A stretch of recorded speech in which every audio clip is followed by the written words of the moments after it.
ವ್ಯಾಪಾರಿಗಳಿಗೆ ಸಿಹಿ ಸುದ್ದಿ. ಇಂದಿನಿಂದ ಸಿಗಲಿದೆ ಶೂನ್ಯ ಬಡ್ಡಿಯಲ್ಲಿ ಸಾಲ. ಬಡವರ ಬಂಧು ಯೋಜನೆಗೆ ಕೆಲ ಹೊತ್ತಲ್ಲೇ ಸಿಎಂ ಚಾಲನೆ.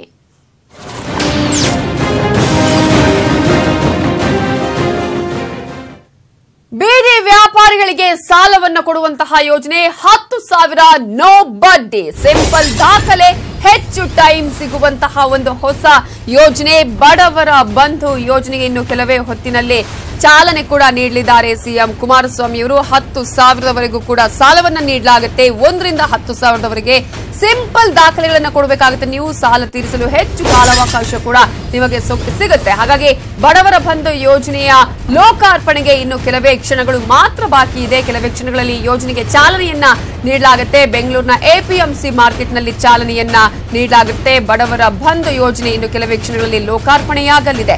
10,000ವರೆಗೂ ಕೂಡ ಇದರಲ್ಲಿ ಸಾಲ ಸಿಗುತ್ತೆ. ಆದ್ರೆ ಯಾವುದೇ ಇಂಟ್ರೆಸ್ಟ್ ಕೂಡ ಇರೋದಿಲ್ಲ. ಸಿಂಪಲ್ ಆಗಿರುವಂತಹ ಕೆಲವೊಂದು ದಾಖಲೆಗಳನ್ನ ನೀವು ಕೊಟ್ರೆ ಹೆಚ್ಚು ಟೈಮ್ ಅಲ್ಲಿ ಅಂದ್ರೆ ಹೆಚ್ಚು ಕಾಲಾವಕಾಶ ಕೂಡ ಇದನ್ನ ತೀರಿಸೋದಕ್ಕೆ ನಿಮಗೆ ಸಮಯ ಸಿಗುತ್ತೆ. ಕೆಲವೇ ಕ್ಷಣಗಳು ಮಾತ್ರ ಬಾಕಿ ಇದೆ ಬಡವರ ಬಂಧು ಯೋಜನೆಯ ಚಾಲನೆಗೆ. ಇದು ಬೀದಿ ಬದಿ ವ್ಯಾಪಾರಿಗಳಿಗೆ ಕಿರು ಸಾಲವನ್ನ ನೀಡುವಂತಹ ಒಂದು ಯೋಜನೆ. ಶೂನ್ಯ ಬಡ್ಡಿ ದರದಲ್ಲಿ ಯಾವುದೇ ಶ್ಯೂರಿಟಿ ಇಲ್ಲದೆ ಕಿರು ಸಾಲವನ್ನ ಒದಗಿಸುವಂತಹ ಬಡವರ ಬಂಧು ಯೋಜನೆಗೆ ಇನ್ನು ಕೆಲವೇ ಕ್ಷಣಗಳಲ್ಲಿ ಮುಖ್ಯಮಂತ್ರಿ ಎಚ್ ಡಿ ಕುಮಾರಸ್ವಾಮಿ ಅವರು ಕೂಡ ಚಾಲನೆಯನ್ನ ನೀಡಲಿದ್ದಾರೆ. ಈಗಾಗಲೇ ಸಾಕಷ್ಟು ಸಿದ್ಧತೆಗಳನ್ನ ಮಾಡಿಕೊಳ್ಳಲಾಗ್ತಾ ಇದೆ. ಈ ಯೋಜನೆಯ ಉದ್ಘಾಟನೆಗೆ ಇನ್ನು ಕೆಲವೇ ಕ್ಷಣಗಳು ಮಾತ್ರ ಬಾಕಿ ಇರುವಂತಹ ಹಿನ್ನೆಲೆಯಲ್ಲಿ ವೇದಿಕೆ ಈಗಾಗಲೇ ಸಿದ್ಧವಾಗಿದೆ.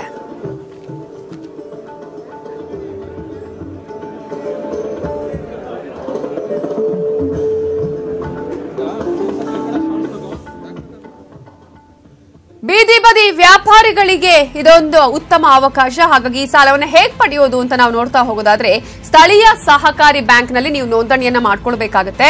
ಬಿಪಿಎಲ್ ಕಾರ್ಡ್ ಆಗಿರ್ಬೋದು, ಆಧಾರ್ ಕಾರ್ಡ್ಗಳನ್ನ ಕೊಡಬೇಕು. ಹಾಗೆಯೇ ಸ್ಥಳ, ಯಾವ ಸ್ಥಳದಲ್ಲಿ ನೀವು ವ್ಯಾಪಾರವನ್ನ ಮಾಡ್ತಿರೋ ಅನ್ನುವಂತಹ ಫೋಟೋ, ಸಂಸ್ಥೆಯ ಚೀಟಿಯನ್ನ ಸಲ್ಲಿಸಬೇಕಾಗುತ್ತೆ.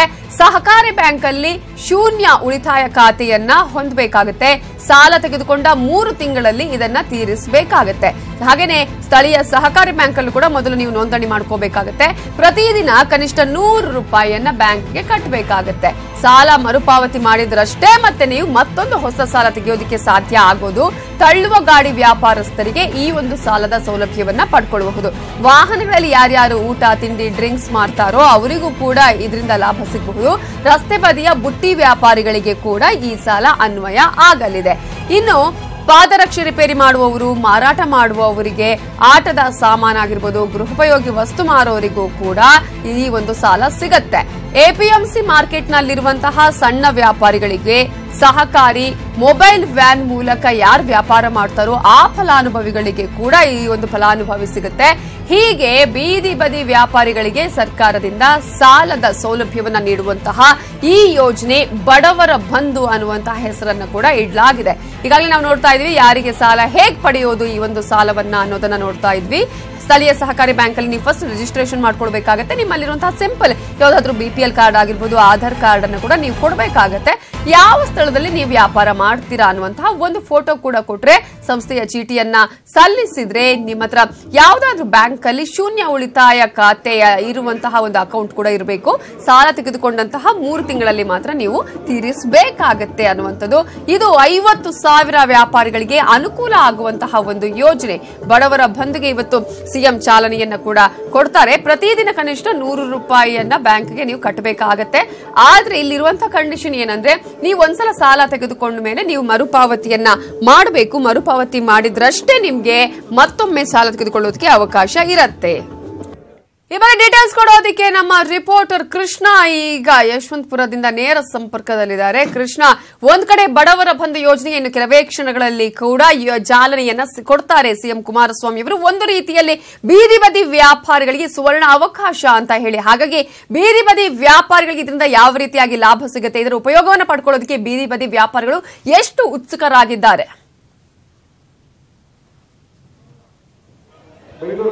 ನವಿತಾ, ನಿಜಕ್ಕೂ ಕೂಡ ಈ ಒಂದು ಕಾರ್ಯಕ್ರಮವನ್ನ ಏನು ತಮ್ಮ ಬರ್ಮಾಡ್ಕೊಳ್ಳೋದಕ್ಕೆ ಇಲ್ಲಿನ ಬೀದಿ ಬದಿ ವ್ಯಾಪಾರಿಗಳು ಬಹಳ ಕಾತುರದಿಂದ ಕಾಯ್ತಾ ಇರುವಂತದ್ದು. ಈಗಾಗಲೇ ಮುಖ್ಯಮಂತ್ರಿ ಎಚ್ ಡಿ ಕುಮಾರಸ್ವಾಮಿ ಅವರು ಈ ಒಂದು ಮಹತ್ವದ ನಿರ್ಧಾರವನ್ನ ಕೈಗೊಂಡ ನಂತರವಾಗಿ ಈಗಾಗಲೇ ಬೀದಿ ಬದಿ ವ್ಯಾಪಾರಿಗಳು ತುಂಬಾನೇ ಸಂತೋಷಗೊಂಡಿರುವಂತದ್ದು. ಯಾಕಂದ್ರೆ ಇಷ್ಟು ದಿನ ಅವರು ಬಡ್ಡಿಕೋರರಿಂದ ಬಹಳ ಸಮಸ್ಯೆಯನ್ನು ಅನುಭವಿಸ್ತಾ ಇದ್ರು. ಜೊತೆಗೆ ಅವರಿಂದ ದಿನನಿತ್ಯದ ಒಂದು ಕಿರುಕುಳಕ್ಕೂ ಕೂಡ ಸಾಕಷ್ಟು ಬೇಸತ್ತಿದ್ರು. ಇದೀಗ ಸರ್ಕಾರದಿಂದಲೇ ಈಗ ನೇರವಾಗಿ ದುಡ್ಡು ಸಿಗ್ತಾ ಇರುವಂತದ್ದು ಅವರಿಗೆ ಬಹಳ ಖುಷಿಯನ್ನು ಉಂಟು ಮಾಡಿರುವಂತದ್ದು. ಇನ್ನೇನು ಕೆಲವೇ ಕ್ಷಣಗಳಲ್ಲಿ ಈ ಒಂದು ಯೋಜನೆಗೆ ಮುಖ್ಯಮಂತ್ರಿ ಎಚ್ ಡಿ ಕುಮಾರಸ್ವಾಮಿ ಅವರು ಒಂದು ಚಾಲನೆಯನ್ನ ಕೊಡ್ತಾ ಇದ್ದಾರೆ. ಅದಕ್ಕೂ ಮುಂಚಿತವಾಗಿ ಈಗಾಗಲೇ ಬೆಂಗಳೂರಿನ ವಿವಿಧ ಭಾಗದಿಂದ ಸಾಕಷ್ಟು ಸಂಖ್ಯೆಯಲ್ಲಿ ಬೀದಿ ಬದಿ ವ್ಯಾಪಾರಿಗಳು, ಸಣ್ಣ ವ್ಯಾಪಾರಿಗಳು ಸೇರಿದಂತೆ ಹಲವಾರು ವ್ಯಾಪಾರಿಗಳು ಈಗ ಬಂದಿರುವಂತದ್ದು. ಅವ್ರನ್ನೇ ನಾನು ಮಾತಾಡ್ತೀನಿ, ಯಾವ ರೀತಿಯಾಗಿ ಅವರಿಗೆ ಖುಷಿ ಆಗ್ತಾ ಇದೆ ಅನ್ನುವಂಥದ್ದು. ಸರ್, ಮೊದಲು ಏನು ನೀವು ವ್ಯಾಪಾರ ಮಾಡ್ತಾ ಇದ್ರಿ, ಆಗ ಯಾವ ರೀತಿ ಸಮಸ್ಯೆ ಆಗ್ತಾ ಇತ್ತು? ಈಗ ಕುಮಾರಸ್ವಾಮಿ ಅವರು ಏನು ಬಡವರ ಬಂಧು ಯೋಜನೆ ತರ್ತಾ ಇದ್ದಾರೆ, ಇದು ಯಾವ ರೀತಿ ನಿಮಗೆ ಅನುಕೂಲ ಆಗುತ್ತೆ ಅಂತ? ನಾವು ಅನ್ನ ವ್ಯಾಪಾರ ಮಾಡ್ತಾ ಇದ್ವಿ. ಬೀದಿಯಲ್ಲಿ ಫಸ್ಟ್ ಎಲ್ಲ ಸುಮಾರು ಎಲ್ಲರೂ ತೊಂದರೆ ಕೊಡ್ತಾ ಇದ್ರಿ. ಈಗ ಪತ್ರ ಕೊಟ್ಟಿದ್ದಾರೆ, ಅದು ಕೂಡ ಪತ್ರ ಇದು ಕೊಟ್ಟಿದ್ದಾರೆ. ಮತ್ತೆ ಇವಾಗ 10,000 ರೂಪಾಯಿ ಕಾಸು ಬೇರೆ ಕೊಡ್ತಾರಂತೆ. ಅಷ್ಟೇ, ಒಳ್ಳೆ ಅಳ್ಕೊಳ್ಳ ಮಾರ್ತಾರೆ ಇವಾಗ ಜನಗೆ, ಬಡವರಿಗೆ. ನೀವು ಬೆಳ್ಬೆಳಗ್ಗೆ ಈಗ ನೀವು ಏನಾದ್ರೂ ಸಣ್ಣದೇನ ತರಕಾರಿ ತಗೋಬೇಕಾದ್ರೂ ಕೂಡ ಬೆಳ್ಬೆಳಗ್ಗೆ ಯಾರು ಮಾಲೀಕರು ಯಾರಾದ್ರೂ ದುಡ್ಡು ತಗೋಬೇಕಾಗಿತ್ತು. ಈಗ ನೇರವಾಗಿ ಸರ್ಕಾರದಿಂದ ದುಡ್ಡು ಸಿಗ್ತಾ ಇದೆ. ನಿಮ್ಗೆ ಯಾವ ರೀತಿ ಅನುಕೂಲ ಆಗುತ್ತೆ ಅಂತ ಈ ಒಂದು ಯೋಜನೆಯಿಂದ? ಆಗ್ತಾ ಇದೆ, ತುಂಬಾ ಅನುಕೂಲ ಆಗ್ತಾ ಇದೆ. ಏನೋ ಬಡವ್ರಿಗೆ ಅನ್ನ ಬಟ್ಟಕ್ಕೆ ದಾರಿ ತೋರಿಸ್ದಂಗಾಯ್ತು. ತುಂಬಾ ಏನೋ ಅವರಿಂದ ನಾವು ಬದುಕುವಂತ ದಾರಿ ತೋರಿಸಿದ್ದಾರೆ. ನಾವು ಅವ್ರಿಗೆ ನಿಜವಾಗ್ಲೂ 101 ನಮಸ್ಕಾರ ಅದು ಹೇಳಿದ್ರು ಸಾಕಾಗಲ್ಲ. ಅಷ್ಟು ತುಂಬಾ ಥ್ಯಾಂಕ್ಸ್, ತುಂಬಾ ಥ್ಯಾಂಕ್ಸ್.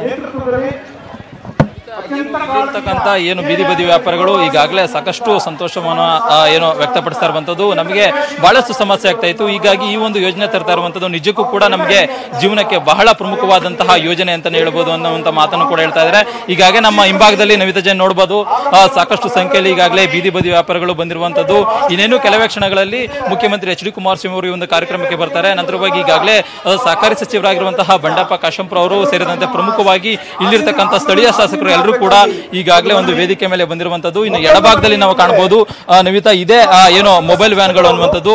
ಸ್ಥಳೀಯ ಮಟ್ಟದಲ್ಲಿ ಈಗಾಗಲೇ ಸಹಕಾರಿ ಬ್ಯಾಂಕ್ ಆಗಿರ್ಬೋದು, ಕೋಆಪರೇಟಿವ್ ಬ್ಯಾಂಕ್ ಆಗಿರ್ಬೋದು, ಆ ಒಂದು ಬ್ಯಾಂಕ್ಗಳ ಮುಖಾಂತರವಾಗಿ ಈ ಒಂದು ಮೊಬೈಲ್ ವ್ಯಾನ್ಗಳನ್ನ ಮಾಡಿರುವಂತದ್ದು. ಆ ಒಂದು ಮೊಬೈಲ್ ವ್ಯಾನ್ಗಳು ಏನಿದಾವೆ ಇವು ಸ್ಥಳೀಯ ಮಟ್ಟದಲ್ಲಿ ಬೀದಿ ಬದಿ ವ್ಯಾಪಾರಿಗಳಾಗಿರ್ಬೋದು, ಸಣ್ಣ ವ್ಯಾಪಾರಿಗಳೇನಿದಾವೆ ಅಲ್ಲಿಗೆ ತೆರಳಿ ಒಂದು ಮೊಬೈಲ್ ವ್ಯಾನ್ಗಳ ಮೂಲಕವಾಗಿ ಅವರಿಗೆ ಒಂದು ಹಣವನ್ನ ಸಾಲ ಮಾಡುವಂತ ಒಂದು ಮೊಬೈಲ್ ವ್ಯಾನ್ಗಳ ಮುಖಾಂತರವಾಗಿ ಒಂದು ಬೀದಿ ಬದಿ ವ್ಯಾಪಾರಿಗಳಿಗೆ ಹಣವನ್ನು ವಿತರಣೆ ಮಾಡಲಾಗುತ್ತೆ.